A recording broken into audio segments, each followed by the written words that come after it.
এই পাঁচটা শর্ত যদি পাওয়া যায়, মুহূর্তেই আপনার দোয়া আরশে যে নক করবে। এক নাম্বার শর্ত আকলুল হালাল, হালাল খাওয়া।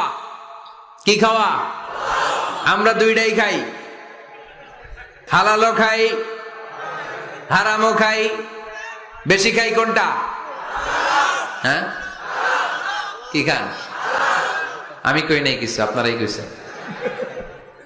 নিজের উত্তরে নিজে ধরা না। হারাম খেলে তো দোয়া কবুল হয় না। লা ইয়াদখুলুল জান্নাতা জাসাদুন গুযিয়া বিল হারাম। ওই দেহ কখনো জান্নাতে যায় না যে দেহ হারাম খেয়ে বর্ধিত হয়েছে। কেন দোয়া কবুল হয় না? মিলিয়ে নেন নিজের জীবনের সাথে, জাস্ট একটু মিলিয়ে নেন, খেয়াল করেন। আকলুল হালাল এক নাম্বার শর্ত। ইউর ইনকাম শুড বি হালাল, ইউর ফুড শুড বি হালাল, ইউর ড্রিঙ্কস শুড বি হালাল, ইউর ফ্ল্যাট শুড বি হালাল, your bank balance should be হালাল। চিল্লায় বলেন ঠিক কিনা? এক লোক কাবার চারপাশে শুধু দোয়া করে।